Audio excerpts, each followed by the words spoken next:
Olá pessoal, muito bom dia, vocês aqui do estúdio, vocês aí em casa, que nos acompanham no Brasil todo via internet. Eu sou Fábio Cabar, sou médico, ginecologista, obstetra, professor Medcel de ginecologia e obstetrícia, e hoje é um dia muito especial para todos nós. Hoje é o dia que nós comemoramos 10 anos de Medcel. Para mim é uma grande satisfação estar aqui com vocês. Eu que estou no grupo Medcel desde 2005 e, coincidentemente ou não, eu dei a primeira aula do Medcel em 2005 e repito hoje a primeira aula com vocês em 2015, 10 anos depois daquela primeira aula no estúdio na Avenida Paulista. Hoje é um dia especial também porque nós começamos o nosso curso extensivo. Então damos a largada, a partida hoje para um curso que dura aí até setembro aproximadamente e que nós iremos ao longo deste ano apresentar a vocês todo o conteúdo que vocês necessitarão para as provas que acontecem no final do ano. Nós teremos em comemoração a estes 10 anos do curso Medcel um sorteio. Esse sorteio acontecerá ao final das aulas e vai contemplar, são 4 sorteios, com 10 livros de obstetrícia do professor Marcelo Zugaib, e também serão contemplados ou serão sorteados para os nossos convidados e para os nossos alunos 10 cursos online, cursos que vão ser de atualização, que serão fornecidos a vocês por sorteio. Então 10 pessoas irão ser sorteadas, tanto as que estão aqui no estúdio quanto as que estão em casa. Será feito esse sorteio e, além dos livros que eu disse a vocês, também 10 cursos de atualização. Eu vou começar contando para vocês um pouquinho sobre a história do Medcel, uma história da qual eu muito me orgulho. Então, até hoje, mais de 65 mil alunos passaram pelo Medcel. É muita gente, tá? Foram impressos nesse período mais de 390 mil livros, tanto livros de extensivo, de intensivo, todos livros preparatórios para cursos de residência. Nesse período de 10 anos, nós contamos com mais de 50 professores renomados das mais conhecidas e importantes escolas de medicina, não apenas em São Paulo, mas no Brasil inteiro. Foram analisadas nesse período mais de 500 provas. Vocês têm aí no material didático, tanto no material do extensivo, quanto no material do final do ano, do curso intensivo, centenas, milhares de questões, na verdade, a respeito dos temas que vocês verão em aula. Essas questões para você resolver, para você ler o comentário e se preparar adequadamente para as provas de residência. A história começou em 2005 pelo nosso fundador, diretor-presidente hoje, Dr. Atílio. Dr. Atílio, chegando em São Paulo, ele tinha uma ideia de democratizar a preparação para a residência médica, ou seja, fazer com que essa informação chegasse aos 4 cantos do país e não ficasse restrita apenas nos grandes centros. Começou com cursos de qualidade em todas as cidades brasileiras que tinham faculdade de medicina. Então, em qualquer lugar do Brasil, tendo uma faculdade de medicina, o curso era oferecido. Primeiramente, os alunos se reuniam em salas de aula e, ao vivo, esta aula era retransmitida via satélite. Então, os alunos que estavam nesse anfiteatro recebiam ao vivo a imagem da aula que era dada, sempre foi dada aqui na cidade de São Paulo. Nesse primeiro ano, aconteceram os primeiros cursos preparatórios para residência médica. Então, o extensivo e o intensivo eram os cursos, digamos, mais importantes que levavam o nosso curso, que inauguravam a história do curso Medcel. Em 2006, o Medcel foi o primeiro a disponibilizar as aulas em dobro. Então, você tinha a oportunidade não apenas de assistir a aula no nosso estúdio, assistir a nossa aula no grupo de alunos que se apresentavam para assistir essa aula, mas também uma reprise para que você sedimentasse o seu conhecimento. E começaram a aparecer simuladões no curso intensivo, de tal maneira que você pudesse se preparar, fazendo de tal maneira que você simulasse a realização de uma prova com tempo, com respostas, com o seu desempenho para você acompanhar e avaliar o seu conhecimento. Em 2007, nós somos os pioneiros no ensino à distância. Então podemos dizer que o Medcel é um curso, tem uma história inovadora, porque nesse ano, além do ensino à distância, nós lançamos 3 novos cursos. Então, os cursos de preparação para R3 em clínica médica e em clínica cirúrgica, e o curso reta final, que é um curso que acontece no final do ano, ele acontece para as pessoas que estão se preparando para a prova do SUS aqui de São Paulo.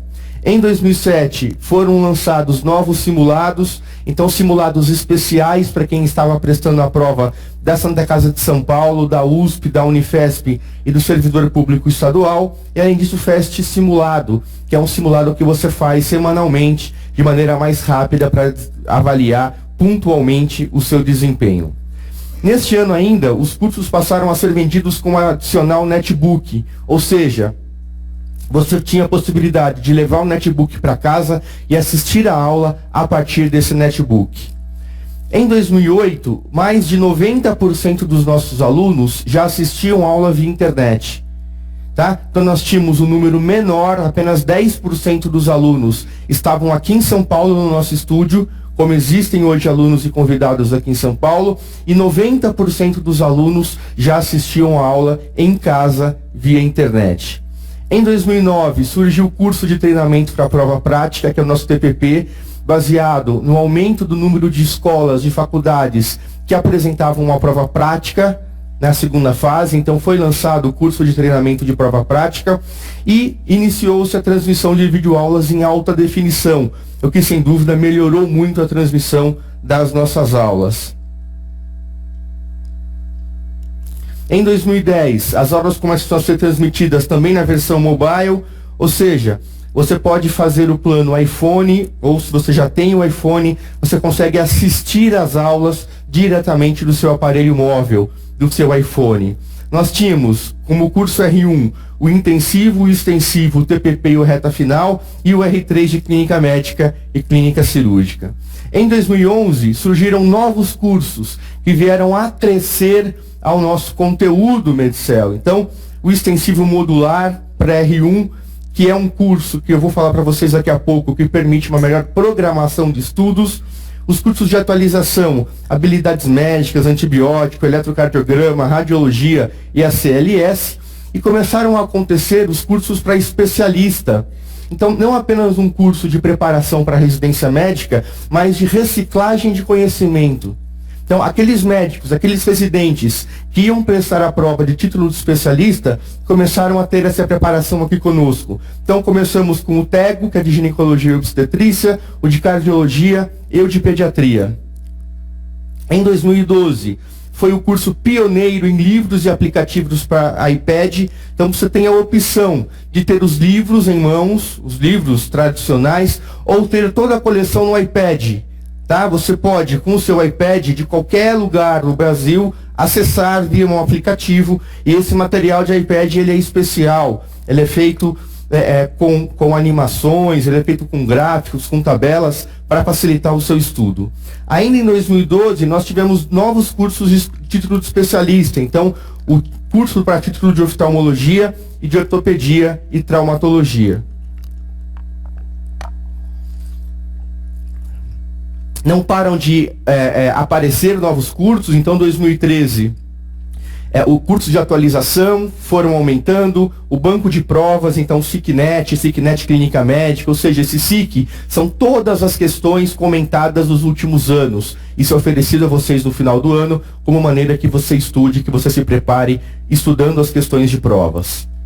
Em 2014, uma nova ferramenta da área do aluno, que é a orientação pedagógica, dá para você acompanhar a sua performance, o seu desempenho nos estudos. Então ele compara o seu desempenho com os demais alunos, ele dá a você quais são as áreas que você está melhor preparado e quais são as áreas que você deve se esforçar mais para chegar no nível considerado adequado de acordo com os demais alunos. Finalmente, em 2015, nós temos algumas novidades. Então, um novo curso, que é o chamado curso extensivo programado, que é um curso oferecido em 2 anos, para que você tenha 2 anos de preparação. Então, o interno do 5º ano, o interno que vai começar o seu internato, pode ao longo do 5º e do 6º ano fazer a sua preparação e organizar melhor os seus estudos. Além disso, vem aí uma nova área do aluno. Então, a nova área do aluno é uma ferramenta importante para que você interaja, não apenas com a matéria, com seus exercícios, mas também com os professores e a equipe Medcel.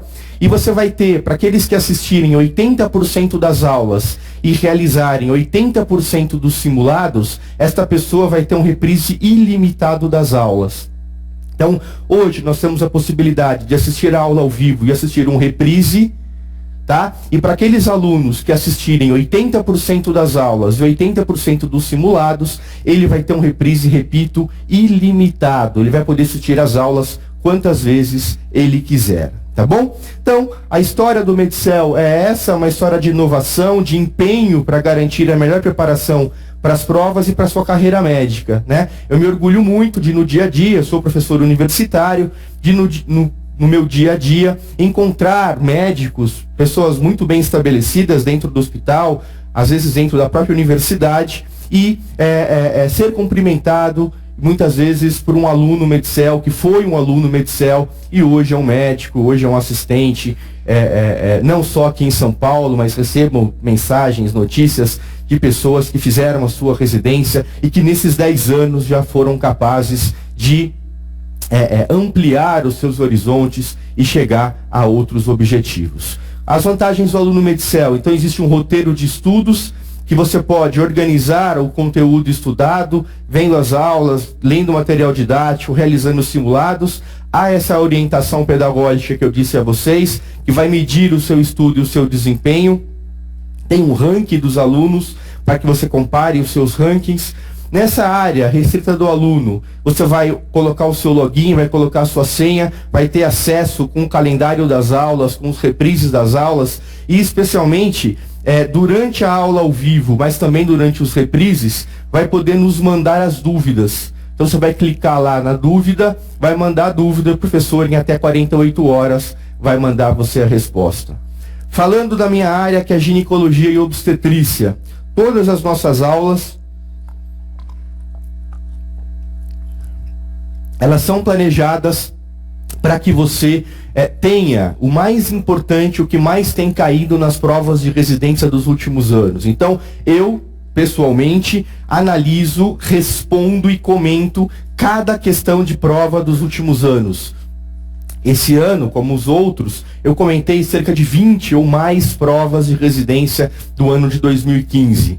E baseado nestas estatísticas é que nós planejamos as nossas aulas, os temas que serão apresentados a vocês nas nossas aulas. Tema que não cai em prova, você certamente vai ter isso no material didático. No material nós temos todos os temas, se não, sem dúvida, os mais importantes temas de ginecologia e obstetrícia. São 2 volumes do livro de obstetrícia, tá? São mais de 30 capítulos, não é? E nas aulas é dado a vocês o que é de mais importante. Então, se você olhar o nosso gráfico, ginecologia e obstetrícia corresponde a 20% da matéria, né? Então 1/5 da matéria é ginecologia e obstetrícia. E nós temos também em ginecologia, não sou eu que dou essas aulas de ginecologia, é a professora Flávia. A professora Flávia também é professora Medcel desde 2005, tá? Então nós somos os responsáveis por ginecologia e obstetrícia desde a primeira semana de funcionamento do curso Medcel. Quais são os temas mais importantes de ginecologia? Então, fertilidade, como planejamento familiar, climatério, infertilidade conjugal. Temos patologias ginecológicas benignas, que correspondem a 22%. Então, transtornos menstruais, endometriose, mioma uterino e MIPA. Temos as neoplasias, onde você vai ter aula de câncer de colo de útero, câncer de mama, câncer de ovário, câncer de endométrio, entre outros, tá?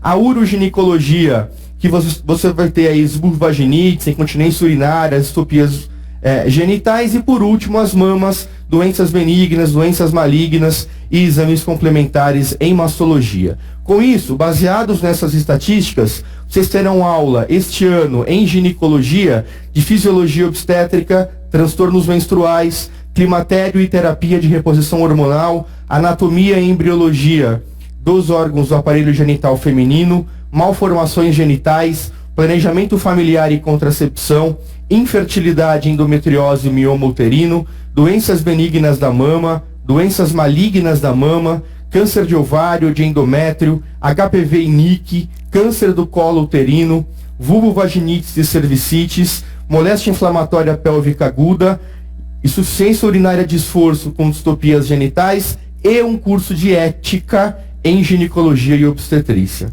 Para finalizar nossa primeira parte da conversa, em obstetrícia, os temas que mais caem nas provas de residência são parto, com 30,5% das vezes, e isso não é uma coincidência, né? Supondo que o que nós fazemos de mais importante é o parto em obstetrícia, tá certo?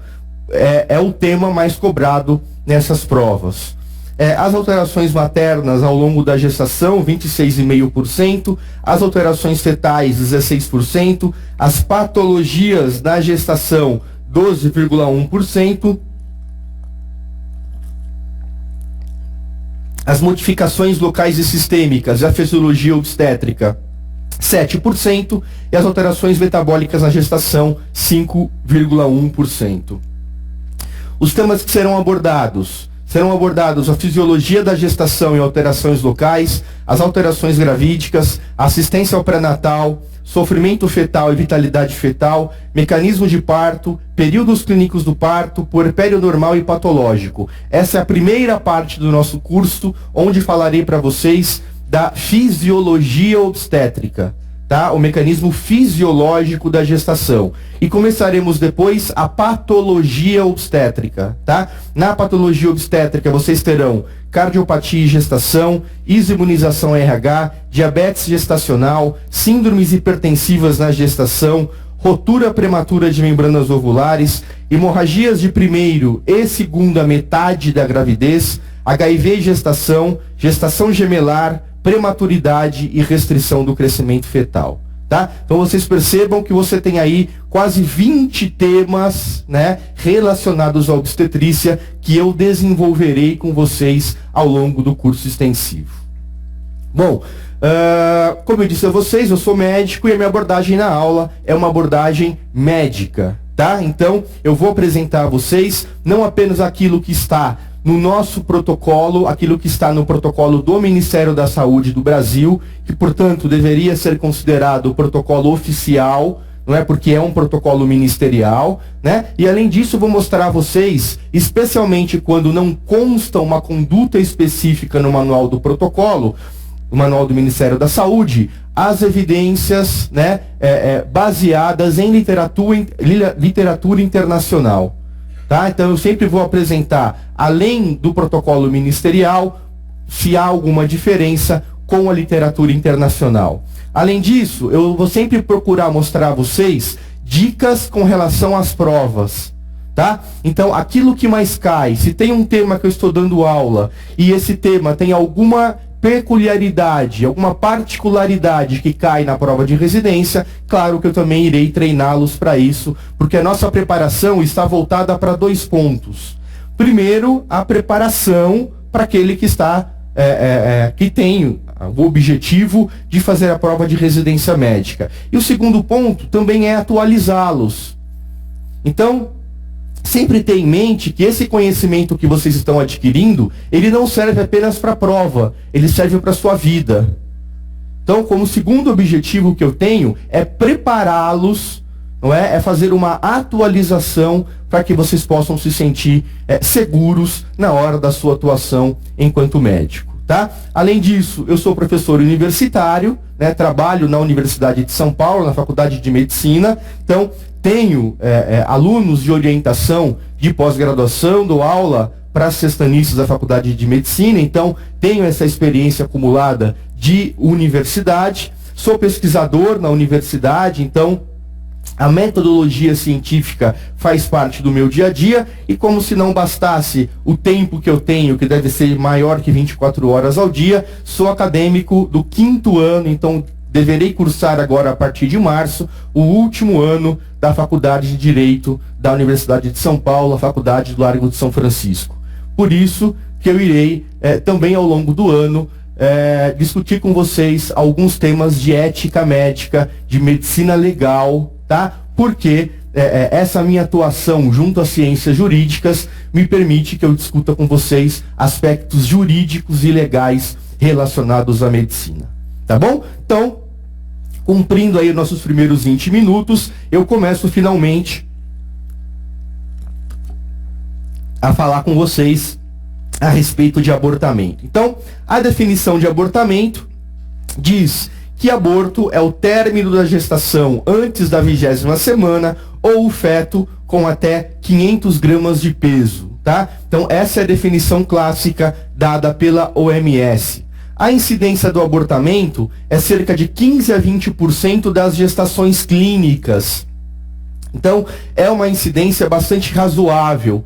20% das gestações significa que uma mulher que está grávida em cada 5 vai ter um processo de abortamento, tá? E, portanto, a ocorrência deste evento ao longo da vida reprodutiva da mulher é algo que pode ser considerado comum, não é? Mostrando que o fato de ter acontecido um abortamento ao longo da vida não significa que essa mulher tenha alguma dificuldade de engravidar, tá? Pode ser considerado como um fenômeno, de certo modo, esperado para 20% das mulheres, tá? Ou 20% das gestações. Acreditamos que essa incidência seja ainda maior.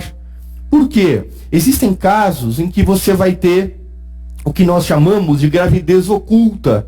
Então a mulher ovulou, este óvulo foi fertilizado, foi encaminhado para a cavidade uterina, nidou, se implantou na cavidade endometrial, mas muito precocemente a gravidez se interrompe. E ela tem isso como um sangramento vaginal, que ela, ou por ter ciclos menstruais irregulares, ou achando que foi um pequeno atraso de 1 a 2, 3 dias, acaba não fazendo o teste de gravidez e este sangramento é interpretado como sendo uma menstruação. Tá? Então, se fosse possível avaliar todas as gestações, inclusive essas muito iniciais que não chegam ao diagnóstico, certamente encontraríamos um número superior a 20%. Podemos dividir os abortamentos em espontâneos e provocados. Os espontâneos, os mais importantes, que nós vamos conversar na aula de hoje, 80% deles acontece antes da 12ª semana de gestação. São os chamados abortamentos precoces. Tá? Aqueles que ocorrem entre 12 e 20 semanas correspondem a só 20% dos casos e são chamados abortamentos tardios. Tá? Mostrei aqui para vocês e repito que 80% das vezes ele acontece até 12 semanas, por isso que existe esse conhecimento popular que diz que até o 3º mês de gravidez é o período de maior risco de abortamento. Tá? 3º mês, 12 semanas, é um conhecimento da população, um conhecimento correto. Tá? E existem também os abortamentos provocados, lembrando aí da importância do misoprostol. Tá? Então, o misoprostol é uma prostaglandina sintética, né? Uma prostaglandina do tipo E2, e ela, no seu desenvolvimento, foi notado, né? Desenvolveu-se a droga para tratamento de úlcera péptica, não é? E aí se observou que essa droga causava contrações uterinas, muitas vezes levando ao abortamento. Tá? Então, passou-se a ser utilizado o misoprostol, que é uma droga de uso hospitalar, tá? Mas vocês sabem como é que funciona o mercado negro, né? E as mulheres, mesmo sem uso hospitalar, começaram a adquirir, a ter acesso a esse medicamento, tá? Esse medicamento, ele tem como efeitos colaterais, primeiro, ocasionar sangramento vaginal, muitas vezes em grande quantidade. Então elas apresentavam-se muitas vezes com sangramento, com hemorragia grave. Tá? Além disso, pode causar alteração intestinal do tipo diarreia, pode causar hipertermia, um aumento da temperatura corpórea e pode causar cólicas também, algumas vezes de forte intensidade. Esses são os efeitos colaterais mais importantes. Entretanto, o que nós observamos também é que o misoprostol, ele diminuiu o número de complicações obstétricas. Como assim? Vejam, antes do aparecimento do misoprostol no mercado, as mulheres praticavam o abortamento de forma invasiva. A forma que se fazia a interrupção da gestação era muitas vezes colocando o material dentro do colo uterino. Então, sondas de Foley, agulhas de tricô, arame para colocar em varal de roupa. E isso fazia com que as complicações infecciosas fossem extremamente elevadas. Então as mulheres morriam não apenas por infecção, mas por perfuração uterina, por infecção, endometrite, parametrite, infecção no ovário, muitas vezes sepse. Levavam à morte dessa paciente. Com o misoprostol, esse número diminuiu. Começaram a aparecer outras complicações, que eu disse a vocês. Mas a complicação infecciosa diminuiu por conta da utilização do misoprostol. Isso foi questão de prova, onde se perguntava, do ponto de vista epidemiológico, qual foi a mudança observada a partir da utilização do misoprostol como agente de interrupção da gestação. Tá bom? Podemos ainda dividir os abortamentos em causa fetal e causa materna. Então nós vamos comentar daqui a pouco algumas situações que são, do ponto de vista fetal, o responsável pela ocorrência do abortamento. E existem outros casos onde o problema que levou ao abortamento é de causa materna. Dividimos ainda os abortamentos em dois períodos. Os abortamentos que ocorrem no período embrionário, então até 8 semanas de gestação, e o abortamento que ocorre no período fetal, que é um embrião mais desenvolvido, chamamos de feto, tá? Quais são causas mais importantes de abortamento no período embrionário? Então, as alterações cromossômicas, que seriam as trissomias, a monossomia 45X, idade materna e idade paterna avançadas. Acreditávamos antigamente que apenas a idade da mãe levava a complicações obstétricas. Hoje sabemos que também a idade do pai, né, compromete a função espermática, que os espermatozoides produzidos a partir de certa idade, 45, 50 anos no homem, podem ter uma maior probabilidade de alteração genética. Então hoje falamos em idade materna e paterna avançadas, tá? Insuficiência de corpo lúteo, endocrinopatia materna, então hipotireoidismo com anticorpos antitireoidianos, fatores maternos que podem ser doenças sistêmicas, como por exemplo, diabetes, tá? Existe uma correlação muito importante entre o diabetes descontrolado e o abortamento. Eu voltarei a falar a respeito disso na aula de diabetes, mas eu antecipo que a mulher diabética que se encontra descontrolada do ponto de vista glicêmico no momento da concepção, ela tem um maior risco de abortamento e de malformações. Como é que eu faço para saber se o diabetes está controlado ou não? Eu meço a hemoglobina glicada.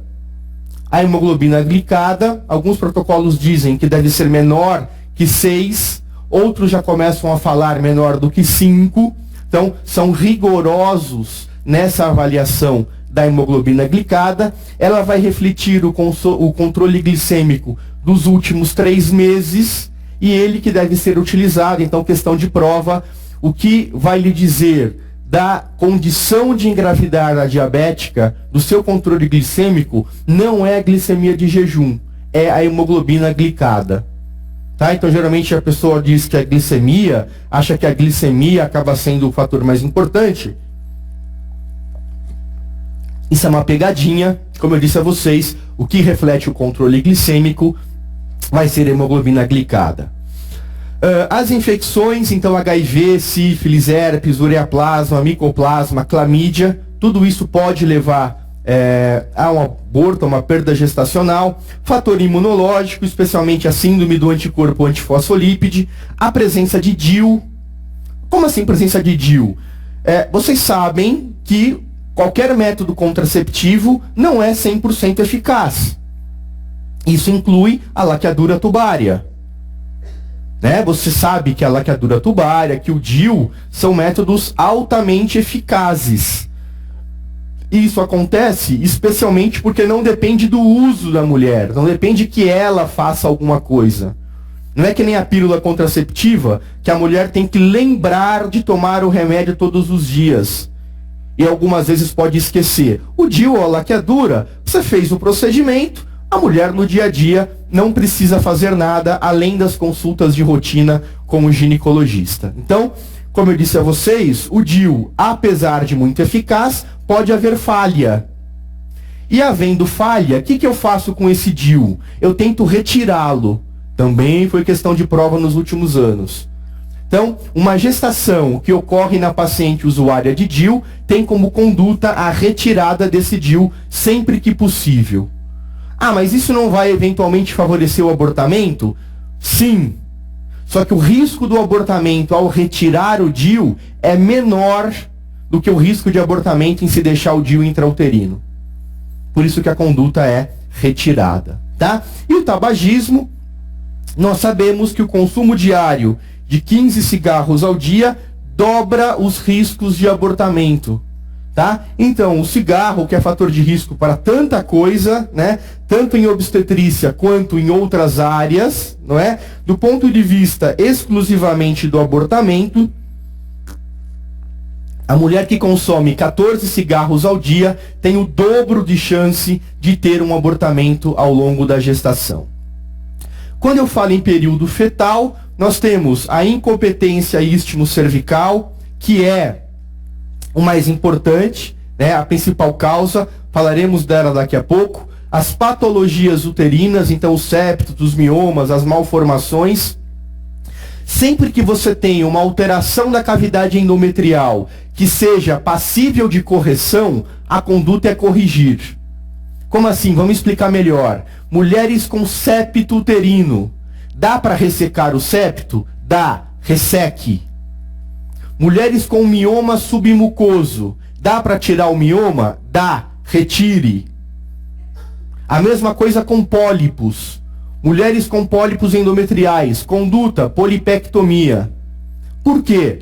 Tudo que está na cavidade endometrial deformando a cavidade endometrial favorece a ocorrência de abortamento e também prematuridade. Tá? Então, no caso dessas malformações, sempre que for possível a correção, a conduta é corrigir a cavidade endometrial antes da gravidez. Tá? A gemelaridade e as malformações fetais não relacionadas a cromossomopatias. Tá? Então, essa classificação levando em consideração o tempo da gestação. Tá? Se nós formos dividir em causas fetais e causas maternas, então, causa fetal, a líder de causas de responsáveis pelo abortamento são as alterações genéticas e cromossômicas. Então, alguma alteração na formação daquele embrião, fazendo com que ele fique com alguma diferença no seu cariótipo, diferença na composição dos seus cromossomos, né, alterações cromossômicas ou genéticas, tá, que levam ao não desenvolvimento dessa gestação. Nós temos, nesses casos, uma alta incidência de gestações anembrionadas. Então, a alteração é tão importante, é tão grave, que não se processa a formação daquele embrião. Tá? E a gravidez, óbvio, não evolui. As anomalias morfológicas, muitas vezes não relacionadas a malformações genéticas. Então, um bebê cardiopata, um bebê anencéfalo, são alterações morfológicas, não são necessariamente cromossômicas, mas que levam ou que podem levar a um abortamento. Tá? Então, outra causa fetal de abortamento espontâneo. Nós temos as doenças maternas como causas. Então, nós podemos ter doenças sistêmicas. Disse a vocês a questão do diabetes. Vamos falar um pouquinho das infecções. Então, as infecções virais, bacterianas ou por protozoários podem levar a um quadro de abortamento. Tá? Então, podemos citar como exemplos infecção por rubéola, hepatites, citomegalovírus, mas também uma pneumonia, uma infecção urinária, uma infecção por clamídia, que são agentes bacterianos, podem levar a um abortamento, não é? E, como protozoários, o exemplo da toxoplasmose pode levar a um abortamento, tá? As doenças sistêmicas, eu falei do diabetes, mas lembrar também das tireoidopatias. Hoje em dia, gente, isso não está na cartilha do Ministério, mas, sem dúvida nenhuma, a literatura internacional traz que aquelas gestantes cujo TSH está maior que 2,5 e ela tem anticorpos antitireoidianos, mesmo que ela esteja assintomática, a conduta é dar hormônio tireoidiano para ela. Tá? Então, as tireoidopatias, o hipotireoidismo subclínico, tá? Deve ser tratado ao longo da gestação. Repetindo, se ela tem anticorpo antitireoidiano e tem um TSH acima de 2,5, ela deve receber hormônio tireoidiano. Tá? Portanto, o ideal é que o TSH esteja menor que 2,5, para que você não precise usar o hormônio. Tá bom? Ainda causas maternas. A desnutrição, alguns estudos mostram que as pacientes desnutridas podem ter aumento na incidência do abortamento. E eu vou discutir com vocês um pouco dos fatores imunológicos. Tá? Então, isso é uma teoria. É uma teoria, né?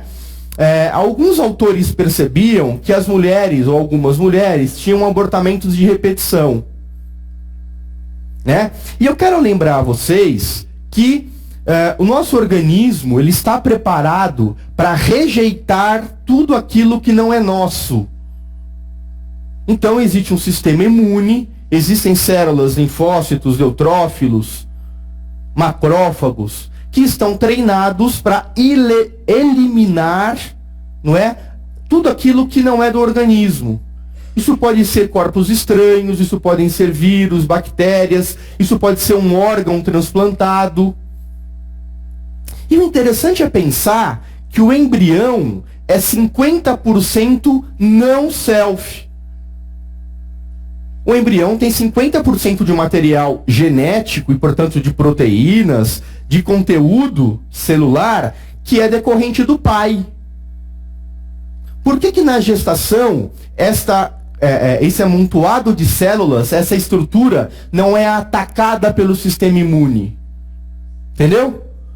O normal de se analisar, de se esperar, era que este material, essa estrutura, o feto, fosse atacada pelo sistema imune materno. Afinal de contas, 50% dele, o sistema materno não reconhece como sendo dela. Por que isso não acontece? Então, existe uma teoria que diz que alguns hormônios da gestação, especialmente a progesterona, mas também outros, agiriam no sistema imune da mulher, diminuindo a sua imunidade. De tal forma que estas mulheres possibilitavam o desenvolvimento da gestação. E qual que foi a teoria baseada nesse conhecimento? Veja, se eu tenho uma dormência, se eu tenho um rebaixamento do sistema imune durante a gestação, aquelas mulheres que não conseguiam rebaixar o seu nível de proteção, acabavam tendo um ataque a esse embrião e, consequentemente, um abortamento. Tá? Quem acredita nessa teoria diz que a principal causa dessa alteração imune, né, ou da falta desta alteração, desse rebaixamento do sistema imune, seria uma compatibilidade do HLA. Então, o importante para a gravidez seguir é a presença da incompatibilidade. A situação que seria favorável à ocorrência de um fator imunológico e abortamentos de repetição seria a compatibilidade do HLA. Isso é mais ou menos fácil de entender.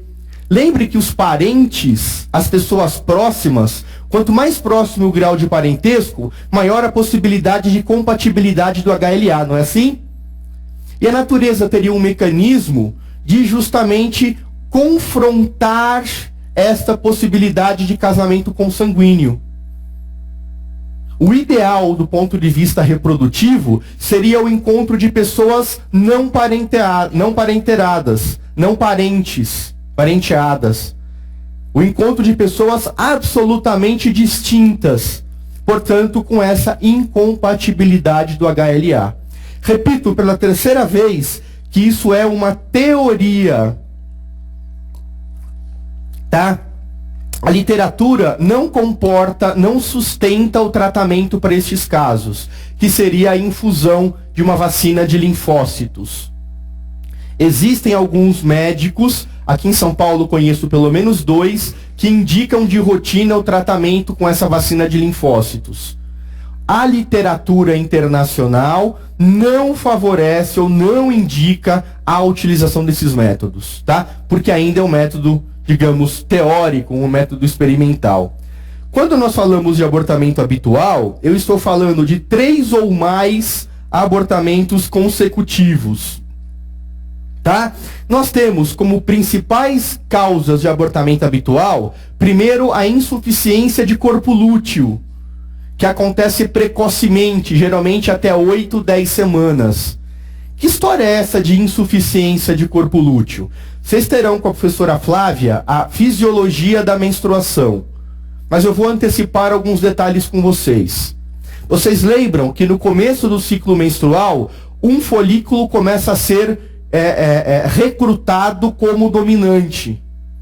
Então os ovários vão lá na prateleira de óvulos da mulher, seleciona de 100 a 1000 óvulos, na verdade são oócitos, ainda não são óvulos, tá? E estes oócitos, existe uma competição hormonal, de tal forma que um deles torna-se o folículo dominante. Tá? Então, o FSH é o responsável pelo recrutamento ocitário e o estrógeno, o estradiol, é o responsável pela dominância folicular. Esse folículo dominante cresce, se desenvolve e estoura, e ovula, libera esse oócito para a cavidade peritoneal. A trompa vai lá, capta esse óvulo. A mulher, se teve relação sexual, tem espermatozoides disponíveis e esses espermatozoides podem se unir ao óvulo formando um embrião. Formou o embrião, começou a produção de HCG, de gonadotrofina coriônica humana. Aquela estrutura que era o folículo dominante, ao ovular, ocorre uma alteração morfológica e fisiológica, de tal maneira que estas células começam a produzir progesterona. Então, as células que eram do folículo dominante, ao ovular, mudam de forma, ficam diferentes e mudam de função, passam a produzir progesterona. Para que serve o raio de progesterona? Teremos nas próximas aulas a fisiologia obstétrica, mas eu antecipo a vocês que progesterona é o hormônio da gestação, daí o nome, progestação, progesterona. Tá? Bom, esse corpo lúteo, se acontece gravidez, ele tem que ficar funcionante. Esse corpo lúteo tem que produzir progesterona até que a placenta se desenvolva e possa assumir a produção de progesterona. Como é que esse corpo lúteo fica ativo? Pela sinalização do HCG. Então, voltando, o embrião é formado, o embrião começa a produzir HCG, e esse HCG fala para o corpo lúteo: olha, eu estou aqui, eu fui produzido pelo embrião, que está lá no útero se desenvolvendo. Corpo lúteo, não pare de trabalhar. Então, é um feedback positivo. Tá? Com 8, 10 semanas, a placenta já é capaz de produzir progesterona. E aí acontece de maneira devagar a diminuição da produção de progesterona pelo corpo lúteo. O que acontece com a paciente que não engravidou? Se ela não engravidou, o corpo lúteo começa a produzir progesterona, não há embrião, não há HCG e há uma queda dos níveis de progesterona pela atresia do corpo lúteo. Então, esta é a fisiologia menstrual. O que acontece nos casos de insuficiência do corpo lúteo? Acontece a diminuição e a insuficiência na produção de progesterona. Eu não falei que o papel do corpo lúteo é produzir progesterona? Se ele está insuficiente, ele não está produzindo progesterona na quantidade adequada.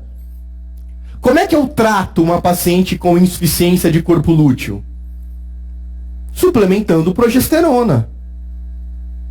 Tá? Então, ele é um diagnóstico feito por exclusão. É difícil você utilizar um exame para chegar a esse diagnóstico, mas para pacientes com abortamentos de repetição mais precoces, você pode suplementar a progesterona pensando numa insuficiência de corpo lúteo, desde que você descartou as outras principais hipóteses. Tá? Você vai complementar a progesterona até que idade gestacional? 8, 10 semanas. Porque a partir daí, como eu já falei para vocês diversas vezes, é a placenta que vai assumir a produção desse hormônio. Tá? Além disso, você pode ter abortamento habitual por alterações morfológicas do trato genital, e isso podem ser as malformações uterinas ou a incompetência cervical. A incompetência cervical é a principal causa de abortamento habitual tardio. Então, aquele que acontece após a 12ª semana de gestação. Tá? O diagnóstico ele é baseado na história clínica. Então, é uma paciente que conta que teve perdas gestacionais anteriores. Frequentemente, são perdas cada vez mais precoces. Como assim? A primeira perda acontece com 28 semanas. Na segunda gestação, ocorre com 22. Na terceira gestação, ocorreu com 16. Percebe? Ela vai perdendo cada vez mais cedo. Essa perda não é acompanhada de contrações. O problema dela não são as contrações uterinas. O problema é que o colo do útero é incontinente. Para que serve o colo do útero? Para fechar o útero e manter o conteúdo uterino lá dentro. Líquido, membranas, cordão, feto. Se você tem um colo que é incontinente, que não está adequado para a gestação, um momento ele abre. Abre espontaneamente, abre sem contração. E aí o material que está dentro do útero, muitas vezes é expelido. Ela tem um nascimento prematuro ou um abortamento. Tá? Você pode utilizar exames subsidiários. Então, por exemplo, a histerossalpingografia, antes da gravidez, é claro, né? E a ultrassonografia pélvica. Você mede o colo do útero. Se esse útero for menor que 20 milímetros, em alguns casos menor que 25 milímetros, você tem um alto risco de perda fetal, tanto no abortamento quanto para a prematuridade. Tá? Qual que é o tratamento da incompetência ao istmo cervical? A circlagem. Então, na circlagem, você faz uma sutura ao redor do colo, como está mostrada na figura. Você circula o colo com um fio. No McDonald's modificado, você usa 2 fios. E você faz uma sutura. Então, imagine um saco de batatas. Você vai lá, fecha a boca do saco, põe uma cordinha ao redor dessa boca do saco e amarra. Tá certo? Então, essa é a cirurgia indicada para pacientes com incompetência istmo-cervical. Né? Essa cirurgia pode ser realizada em 2 momentos. Pode ser realizada no começo da gestação, então até 16, 17 semanas, entre 13 e 16, 17 semanas, tá? Isso é chamado circlagem profilática. Ou você pode fazer a circlagem entre 17, 18 ou 24, até 24 semanas. Essa circlagem é chamada circlagem de urgência. Por que a cerclagem profilática só é feita a partir de 13 semanas? Bom, primeiro para que você observe, eu não falei que a incompetência é sinal ou é causa de abortamento tardio? Então você primeiro vai deixar que a gravidez evolua até 12 semanas. Até 12 semanas, o peso do conteúdo intrauterino não é capaz de levar à abertura do colo. Peso mesmo, dá para imaginar? Um bebê de 12 semanas é um bebê pequeno. O líquido é em pequena quantidade. Então, este conteúdo intrauterino não é capaz de abrir o colo do útero porque é pouco pesado. Conforme a gestação avança, existe risco daquele colo abrir. Por isso que de 13 a 16 semanas você vai lá e dá esses pontos.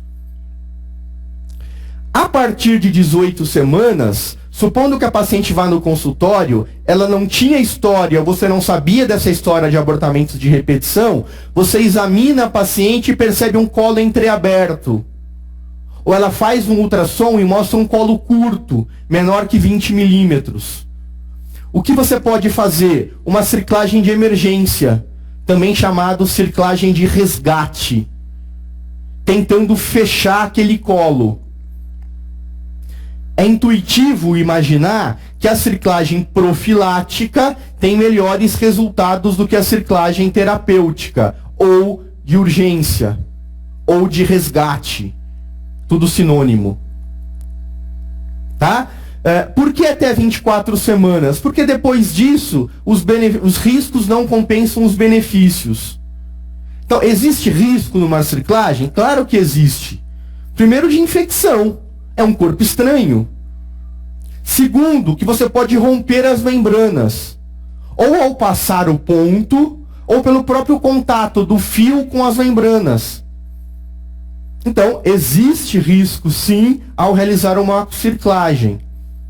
Se acontece rotura de membranas ou infecção, eu tiro os pontos da cerclagem imediatamente. Ah, mas vai nascer. Paciência, vai deixar em repouso de perna para cima para ver se ela não perde o bebê. E vai observar a infecção. Se tiver infecção, vai induzir o parto e tratar depois com antibióticos.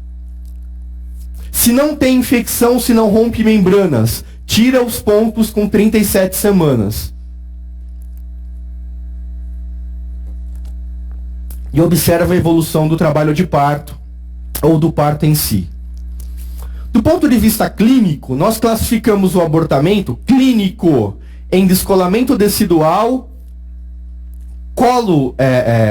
abortamento completo e ameaça e abortamento em curso inevitável. Repetindo, ameaça de abortamento, abortamento em curso ou inevitável e abortamento completo. Como que funciona cada um deles? A ameaça de abortamento, ela nada mais é do que um descolamento decidual. Então, em algum momento, em algum local daquela implantação, houve um descolamento. Ao descolar, sangra. Qual que é o prognóstico dessas gestações? Não sabemos. A evolução é incerta. Em alguns casos, a gravidez avança. Em outros casos, a gravidez progride para uma interrupção espontânea. O que nós podemos fazer neste caso? Nada. A conduta é apenas esperar. Ah, não posso prescrever progesterona? Não, não precisa. Não posso prescrever Dactil-OB? Não, não precisa. Preciso dar AS? Não, não funciona. Então o que eu faço? Deixo ela em repouso e dou analgésicos. Para que ela se sinta bem. Como é que eu diagnostico uma ameaça de abortamento? Primeiro, a altura uterina é compatível com o atraso menstrual. Afinal de contas, o feto está se desenvolvendo normalmente. Além disso, e isso é o mais importante, grifa de amarelo, o colo está impérvio. Então, na ameaça de abortamento, o colo está fechado. Isso difere do abortamento em curso, iminente e inevitável. Então, o abortamento está acontecendo ou está prestes a acontecer. Como é que eu sei? O colo está aberto. Então, se o colo estiver permeável ao toque, estiver aberto, eu consigo tocar a cavidade endometrial, eu vou chamar isso de abortamento em curso, iminente ou inevitável. Tá? E um abortamento completo, eu costumo dizer que é a ex-grávida. Como ex-grávida? Ex-grávida, ela estava gestante, abriu o colo, eliminou todo o material, fechou o colo. Ela não é grávida mais. Todo o material intrauterino foi mandado embora. Por isso, um aborto completo. Tá? Então, a eliminação de todo o conteúdo intrauterino. A altura uterina é menor que a esperada para a idade gestacional. Claro, ela não está mais grávida. O útero é menor do que o esperado. E o colo também é impérvio, o colo também está fechado. Tá? Como que é o quadro clínico? É um sangramento genital, acompanhado de dor abdominal e atraso menstrual. Claro que em pacientes em idade reprodutiva. Tá? Então, paciente jovem na menacme, frente a um quadro de gestação, um sangramento genital, dor abdominal, atraso menstrual, você vai ter a possibilidade do diagnóstico de abortamento.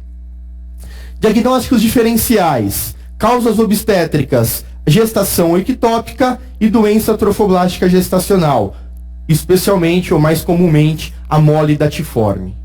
Tá? Teremos aula ao longo do nosso curso de gravidez ectópica e mole datiforme. Causas ginecológicas que podem levar a sangramento e dor: moléstia inflamatória pélvica aguda, mioma em parturição, trauma de colo de vagina e tumorações do colo uterino. Você fala, mas como é que a MIPA, como é que a moléstia inflamatória pélvica pode levar a sangramento? Pode. Se vocês lembrarem, primeiro, o conceito de MIPA diz que é a infecção genital dos órgãos genitais superiores, internos, portanto, acima do orifício interno do colo. A principal fonte de infecção são as bactérias que atuam, que colonizam ou que infectam o canal vaginal. É uma infecção ascendente. A bactéria está na vagina, ela sobe pelo colo, atinge o endométrio, as trompas, o ovário, o peritônio, a circulação sanguínea. É claro que prontamente deve ser tratada para que não chegue a um caso de sepse. Mas se nada for feito, chega até a circulação sanguínea, ela pode ter sepse. Tá? Qual que é a primeira localização de infecção? É o endométrio. Eu não falei, ó, colo, endométrio, tubas. Então, antes de chegar nas trompas, a bactéria chegou ao endométrio, causou uma endometrite. Qual que é o principal sintoma ou sinal de uma endometrite? Sangramento vaginal. Então, essa ideia que todos têm, que MIPA causa pus saindo pelo colo uterino, é parcialmente verdadeira. Porque para casos mais leves de infecção por pélvica aguda, o que você vai ter é um quadro de endometrite. E a endometrite se processa ou se manifesta por meio do sangramento vaginal. Posso dizer que o principal diagnóstico diferencial ginecológico dos sangramentos obstétricos é a moléstia inflamatória pélvica aguda. Tá? Também temos, ou como possibilidade, o mioma em parturição, trauma de colo de vagina e tumorações de colo uterino. O diagnóstico é baseado no exame físico geral e ginecológico. Então, exames subsidiários, beta-HCG, ultrassonografia pélvica, hemograma, tipagem sanguínea. Lembrando que pacientes com RH negativo não sensibilizadas devem receber imunoglobulina anti-D. Então, repito, pacientes RH negativo não sensibilizadas, ou seja, com cumbis indireto negativo, devem receber imunoglobulina numa situação de abortamento. No exame físico, se o colo estiver impérvio, nós temos duas possibilidades. Ou é uma ameaça de aborto, ou é um aborto completo. Qual a diferença entre os dois? No aborto completo, o útero é menor do que o esperado. Na ameaça de aborto, o útero é o tamanho esperado para a idade gestacional. porque na ameaça ela está grávida, no aborto completo ela não está mais grávida. E no caso de um colo aberto, de um colo permeável, trata-se de um aborto em curso ou um abortamento inevitável. Exames subsidiários, ultrassom pélvico. Ultrassom pélvico, a primeira imagem que aparece é o saco gestacional. Depois do saco gestacional aparece a vesícula vitelínica. Depois o embrião. Depois o batimento cardíaco fetal. Anote isso que é super importante. Tá? O saco gestacional, ele vai ser visível ao ultrassom sempre que beta-HCG estiver entre 1000 e 2000. Acima de 2000, certamente terá que ver saco gestacional intrauterino. Bom, você fez ultrassom e viu o saco gestacional. Qual que é a próxima estrutura a aparecer? É a vesícula vitelínica. Quando tem que visibilizar a vesícula vitelínica? Quando o diâmetro do saco gestacional estiver entre 8 e 10 milímetros. Tem que ver vesícula vitelínica. Bom, eu vi a vesícula. O que eu tenho que ver a seguir? Tenho que ver embrião. Embrião. O embrião, ele é visto, ou ele tem que ser visto, quando o diâmetro médio do saco gestacional for igual ou maior a 18, ou quando o diâmetro máximo for igual ou maior a 20. E por fim, o que eu vejo é o batimento cardíaco fetal. Se ele for maior ou igual a 5 milímetros, eu tenho que ver atividade cardíaca. Então eu vou dar um exemplo. A paciente chega no pronto-socorro dizendo que está grávida, tem o HCG positivo. Ela está sangrando. Sangrando. Você faz o ultrassom e você vê um saco gestacional com diâmetros de 14 por 14 por 16. Não foi visto embrião. Não foi visto embrião. Qual que é o diagnóstico disso? Gestação inicial. Por quê? Porque eu não tenho um diâmetro médio maior ou igual a 18 e eu não tenho um maior diâmetro maior ou igual a 20. Então, pode ser que você não tenha visto embrião porque ainda não era hora de ver embrião. Sabe que exemplo eu uso? Um exemplo imbecil, mas só para vocês entenderem. Eu digo assim, a mulher foi no pediatra levando o seu filho, queixando-se que o filho não fala. Fala, nossa, seu filho não fala? Não. Qual a idade dele? 5 meses. Que criança fala aos 5 meses? Então, ela não fala, não porque ela tem algum problema. Ela não fala porque ela é muito nova. Aqui é a mesma coisa. Eu não vi embrião, não porque o embrião não existe, mas porque está muito cedo. Diferente, por exemplo, se nós tivéssemos aqui um saco gestacional de 20 por 22 por 18. O diâmetro médio aqui é maior ou igual a 18? É só dividir, somar e dividir por 3. O maior diâmetro é maior ou igual a 20? É, 22. Não foi visto embrião. Era para ter visto? Era. Diagnóstico? Gestação anembrionada. Tudo bem, gente? Isso cai muito em prova de residência. E você só aprende, eu tenho que ver embrião com tantas semanas. Eu tenho que ver batimento cardíaco com tantas semanas. Esquece estas semanas.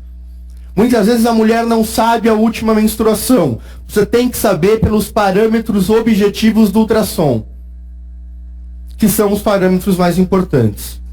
Então, de acordo com o Ministério da Saúde, então isso é algo do Ministério, aborto retido.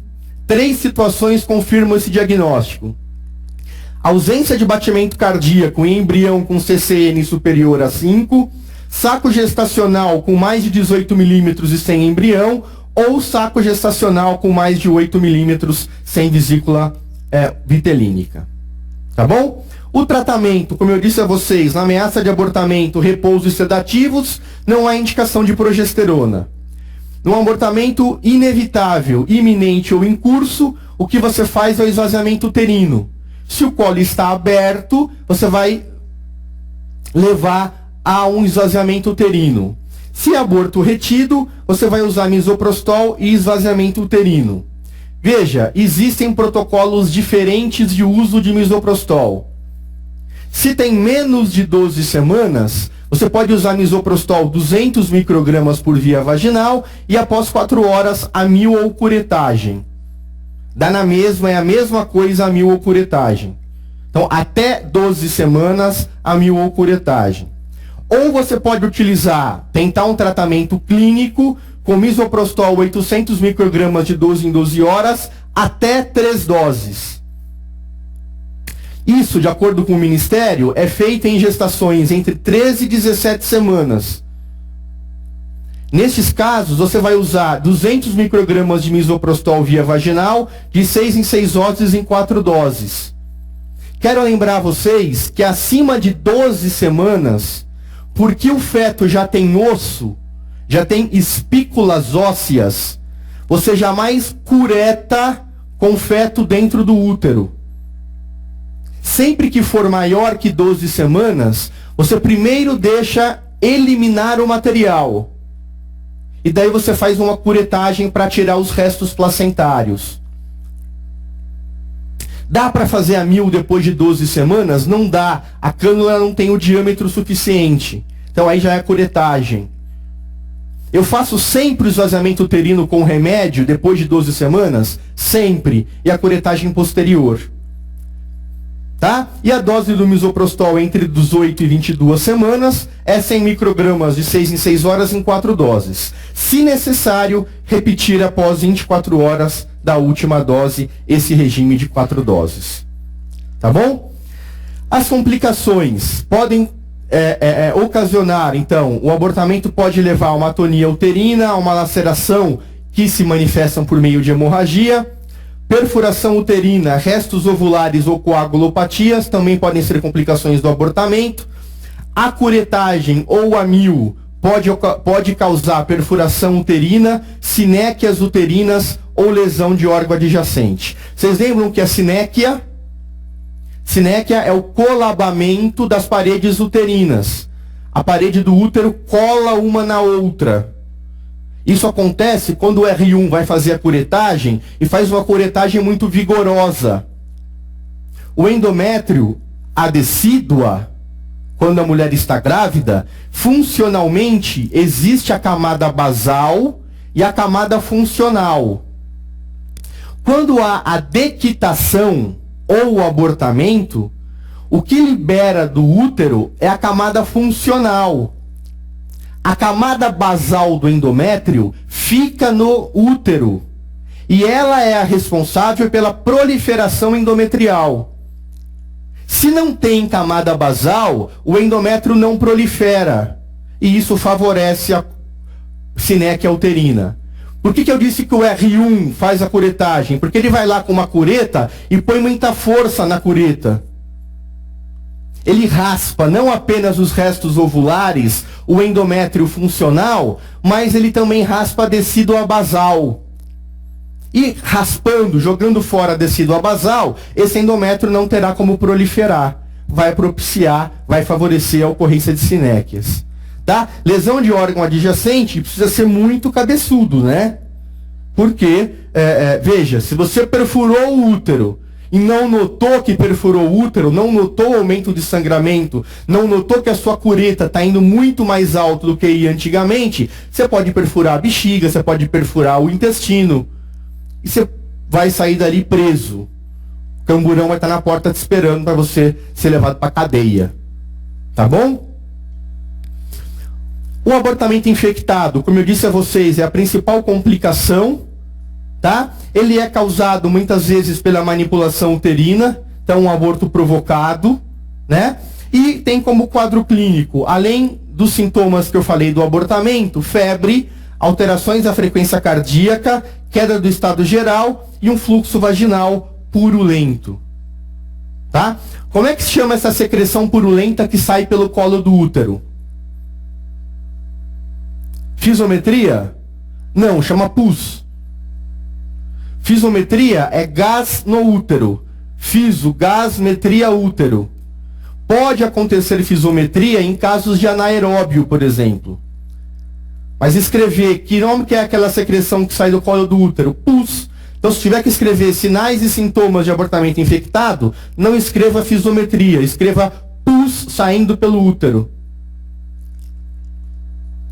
De acordo com o Ministério, o abortamento infectado pode ser dividido em 3 tipos. Então, um quadro mais leve, onde a infecção é limitada ao interior da cavidade uterina, a paciente está em bom estado geral, com hipertermia de até 38, dor no baixo ventre, colo uterino e útero doloroso à mobilização. No tipo 2, as temperaturas estão mais elevadas, até 39 graus, tem taquicardia, algum grau de desidratação de peles e mucosas que estão descoradas, há uma difícil palpação uterina devido à contratura dos retos abdominais em consequência da dor ou da reação peritoneal. O toque vaginal combinado revela colo uterino aberto e útero bastante doloroso à mobilização. No tipo 3, que é a forma mais grave, a forma gravíssima, ocorre sepse, infecção generalizada. Então são altas temperaturas refratárias a antitérmicos, taquicardia, pulso filiforme, hipotensão, distensão abdominal, desidratação e vômitos. É um choque séptico com sepse ou por sepse. Tá? A evolução pode acontecer, uma evolução para insuficiência renal aguda ou mesmo abscessos intraperitoneais. Exames para abortamento infectado: hemograma com contagem de plaquetas, urina tipo 1, coagulograma, hemograma, cultura de secreção vaginal e material endometrial quando possível, raio-x do abdômen, ultrassonografia pélvica transvaginal e, em alguns casos, a necessidade de tomografia. Você deve proceder a um pronto esvaziamento uterino. Então faz uma curetagem para tirar aqueles restos, tá? E vai usar concomitantemente antibiótico de amplo espectro. O que é antibiótico de amplo espectro? Aquele que cobre gram positivo, gram negativo e anaeróbio. Exemplo: penicilina ou ampicilina, metronidazol e gentamicina. Ah, mas só tem esse esquema? Não, tem outro. Você pode usar clindamicina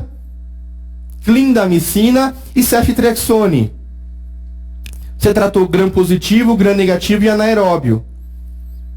Então, o importante é que você tenha uma cobertura ampla. A esterectomia vai ser realizada se necessário. Então, não é a primeira conduta a esterectomia. Você vai tratar, vai curetar, de acordo com a evolução. Se evoluir bem, ótimo. Se evoluir mal, faça a esterectomia. Se for necessária esterectomia total. Ou seja, tira o útero com corpo e colo. Não pode ser subtotal, não pode deixar o colo do útero. Tá bom? Tem algumas questões. Então, atendida num plantão de obstetrícia, a paciente EEF de 22 anos, com atraso menstrual de 2 semanas e exame de beta-HCG sanguíneo colhido há um dia, com valor de 400. Apresenta sangramento vaginal discreto, iniciado hoje pela manhã, sem cólicas. Então ela está grávida, tem teste positivo, está com sangramento, mas não tem cólica.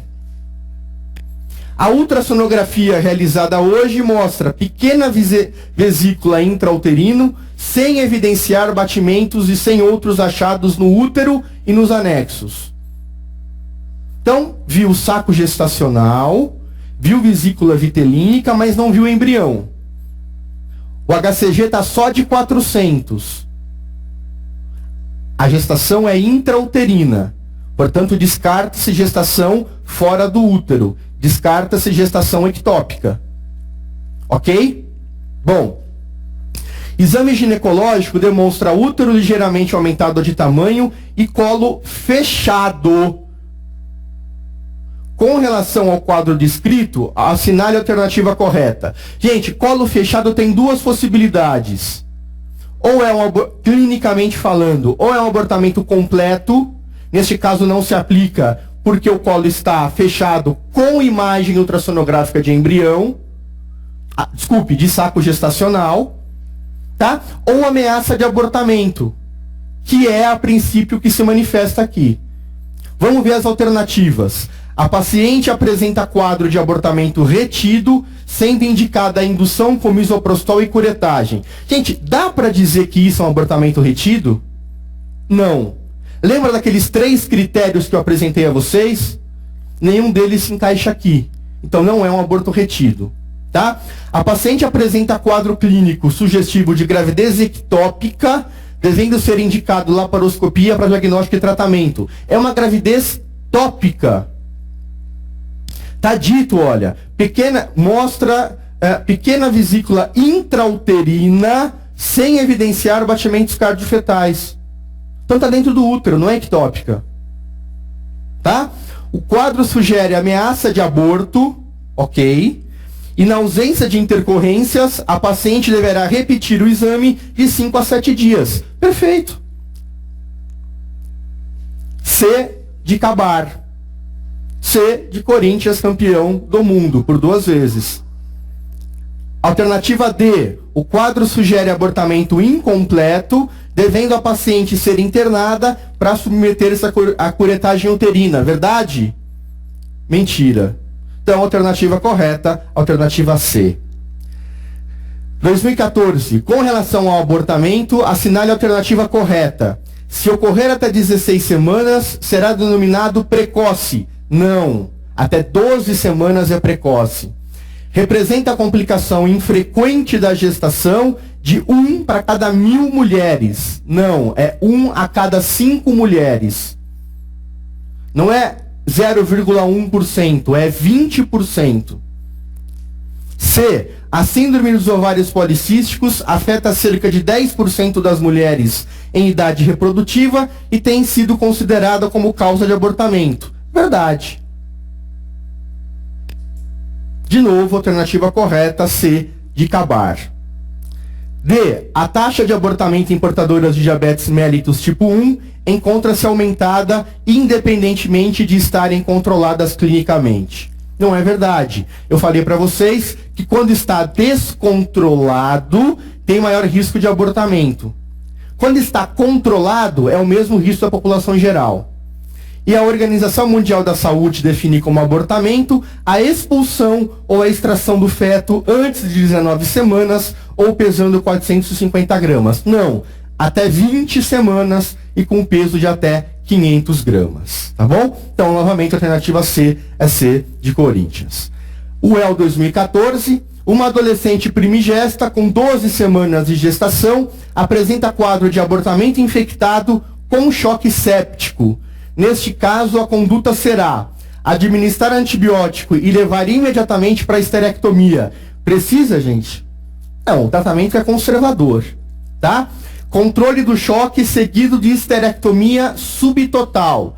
Não e jamais é subtotal. É sempre total quando necessário.